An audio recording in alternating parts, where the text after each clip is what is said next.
What's up, guys? Today we're looking at the Vortex Razor Gen 3 6 to 36 by 56 long-range rifle scope. And I'm just going to go do a quick overview, let you guys know what I like and don't like. So let's get into it. All right, the quick version. Should you buy it?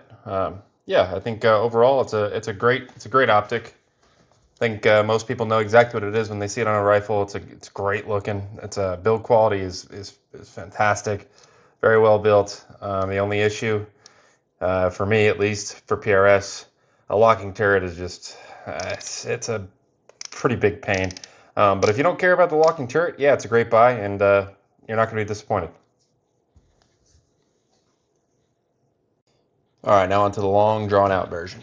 First off, we'll start with the things I really do like, and there's a lot to like about this optic.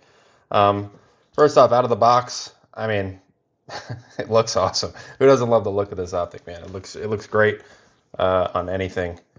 Comes with batteries, which is fantastic. Comes with the tool you need for the zero adjustment.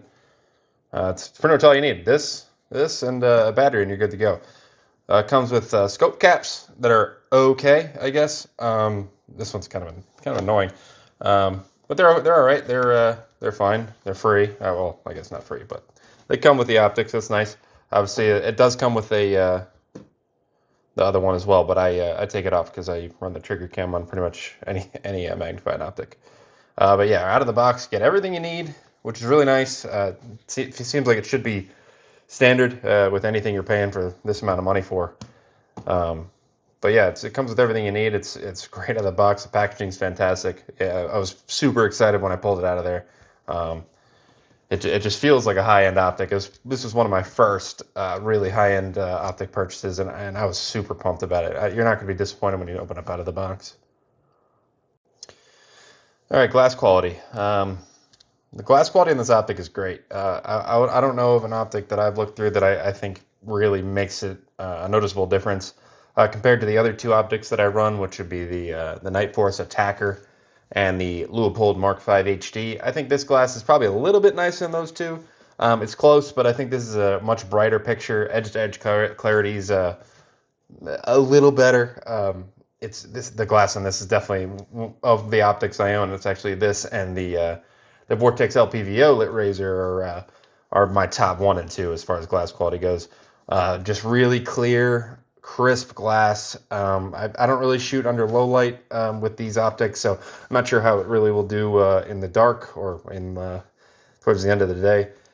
But yeah, overall glass quality on this is really, really nice, and I have no complaints there. All right, another thing I like about this optic, at least mine, the reticle, the EBR7D, I think it is, EBR7 something. Mine's MRAD. I shoot pretty much everything in MRAD.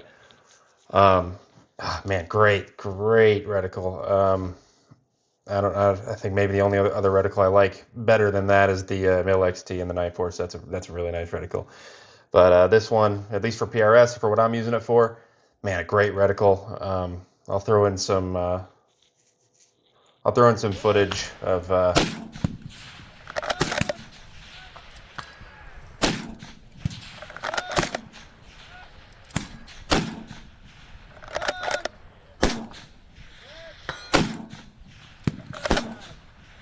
super simple, super crisp.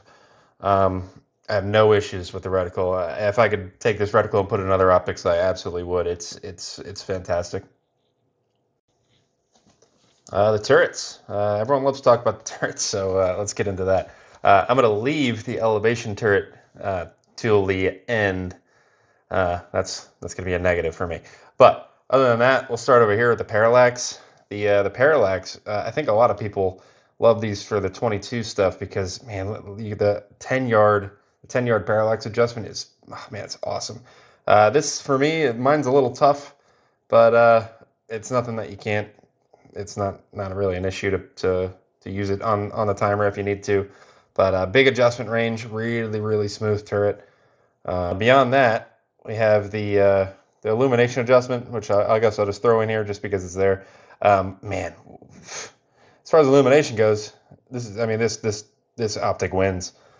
This adjustment is great. These are off sections in between Each setting, each brightness setting has an off setting in between. So I found the setting I like is 6 or 7, so I just keep it right in between there. I don't really use illumination that much, but if I did, I mean, this is this is fantastic. I wish all these optics had a similar system. But having an off setting in between powers is great. It's a nice, easy, very tactile. You know, it's just good. It's high quality. There's nothing really to complain about there. It's good. The illumination and the reticle is also really good.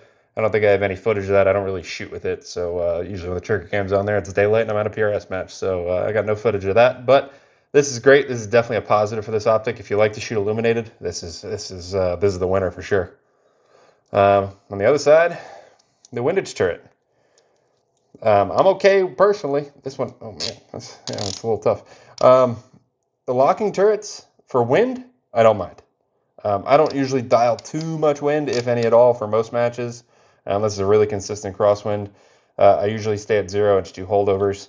But yeah, locking turret for windage, no problem. This one sounds pretty good comparatively. It's pretty good. Again, this one's probably pretty stiff and brand new because I don't really use it that much. But when I do, it's fine. I'm fine. It's a locking turret, and you know, I'm fine with that for windage. It does what it needs to do. And skipping this turret, because again, we're going to talk about the bit. We'll just go to that 0 system. Of all my optics, this 0 system is awesome. This is as simple as one screw right there with this tool. One screw, one screw, loosen, and then you use the other end right there, and you make your adjustments. This also has really fine adjustments. You can go between clicks because it's smooth. It's a smooth dial. So 0 system, man, fantastic. I would put it on. I'd put it on all my optics. It's definitely my favorite 0 system I've come across. It's easy, very simple. I haven't lost 0 on this optic, not a single time, not even a little bit.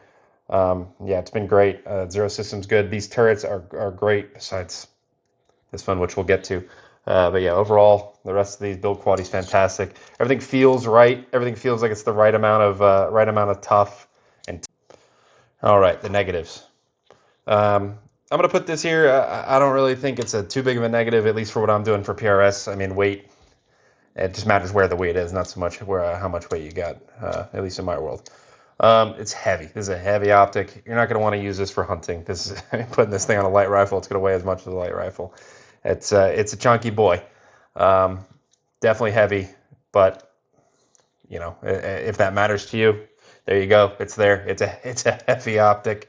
Don't think you're getting anything lightweight. I wouldn't bring this thing into the hills. I wouldn't put this thing on a hunting rifle that you're planning on moving out of the stand. All right, and the big negative, the only reason this optic is not on a rifle right now and why it's actually about to be boxed up and sent back to Vortex for some work, this elevation turret.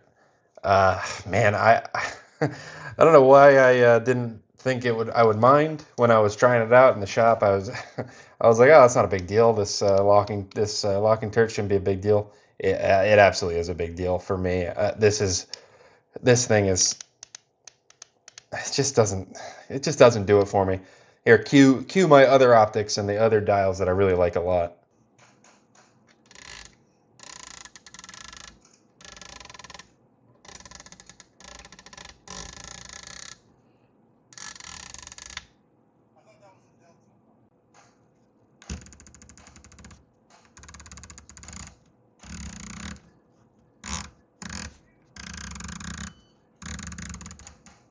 Yeah, I mean, I like the other ones a whole lot better. This turret doesn't sound good. It doesn't really feel that good. The 0 stop's nice. It stops half a mil below your 0, which is nice. But I mean, the locking, first of all, when you lift it up, you don't have a line that goes all the way to your dope. So you know, it's pretty easy to tell. But on a timer or something like that, you're not gonna want to mess with that. Um, The big thing is if you have to dial a lot. If I'm shooting, you know, shorter range, then I have to shoot some long range while you're dialing. This thing kind of just falls. See how that? It kind of just falls a little bit. And then if it falls to the point where it locks, well, now I'm struggling with this thing on the timer, and no one, you know, you don't want that. But yeah, man, it seems to only be when you're dialing up. Dialing down, it's not that bad. But yeah, this turret for me, even without the fact that mine's messed up, locking turret, at least this locking turret, is not going to work for me. The reason I'm sending it back is if you see that, that's 0 right there. That's no good. I don't know what happened, but I noticed in the middle of a stage up there at Coleman's Creek not too long ago, I was dialing and I was like, oh man, am I 1.1 or am I 1.2? Am I 1.0? Yeah, and as I dial up, it gets worse and worse. It's not on for whatever reason. It's dead in the center of 2 settings right there. So yeah, that's why this thing's going back. Now I know that Vortex does offer a service for these optics where you can go and get this turret unlocked, and they'll fine tune it and they'll make it a little bit nicer. I felt other people's optics that have done that, and they're great. This becomes just an absolutely unbeatable optic if you get this thing worked on. So I'm hoping that that's what will happen for me. I'm gonna get mine worked on. I'm gonna get it unlocked. It'll sit like this when it's unlocked. It'll stay there, which is really nice. But yeah, hopefully Vortex can work with me on that. This thing's gonna be getting packed up soon and being sent back off to them. I really hope that they can make it better for me, because this, I mean, it's an expensive optic. It was an impulse buy at the time, but this thing is just terrible. I mean, I have an Arcan optic that I think has a better elevation turret than this. This turret is terrible outside of the zero stop. The zero stop's awesome. But yeah, this turret to me is just, it's borderline unusable once I learned what a good optic was and what a good optic felt like. Is that 0? That's 1, 2, 3, 4, 5. Yeah, that's 0. See, that's I know where it's at and I still don't remember. But yeah, this turret's the big negative for me. It's the big drawback from this optic. Hopefully they can work with me. Overall, though, I mean, it's a fantastic optic. I do love it. I want to love it more than I do. This turret really ruins things for me. But I mean, it looks awesome. I mean, my rifle is what do they call it? They call it Midnight Bronze over there at MPA. This I think looks really cool on it. And looking cool is half the battle. Obviously, we all know that makes your scores better if you look cool. Yeah, but it's a great optic. Outside of this turret, it is fantastic. I do recommend it. I mean, people ask me about it at matches. I do like it. It is something I recommend. If you're okay with this turret, you're going to be really happy. Everything else about it is fantastic. It's near perfect. Outside of that, it is perfect. Outside of that, it's 9 out of 10. This is the one that's bringing it down. But yeah, I highly recommend it. Hopefully, if you do get it, you don't get this issue where you're stuck between mills. That's a real pain in the butt. But what are you gonna do? Hopefully, maybe you can find one that already has the Vortex work done on it, buy it secondhand. That once this thing gets unlocked, I have no doubt it's gonna be back on a rifle, and I'll be using it for something else. Maybe not on my main rifle, but yeah, I'll definitely be using it. It's a nice optic. I really like it. It's not going on eBay or anything. I'm just going to get it fixed, and it's going on another rifle. Anyway, I appreciate you guys watching, and it's the first time I've done one of these. Hopefully we'll do some more on some other stuff that I like. Maybe something with some nicer turrets on it. Besides that, yeah, I appreciate you guys watching, and stay tuned for some more PRS matches and whatever other shenanigans I decide to feel like shooting.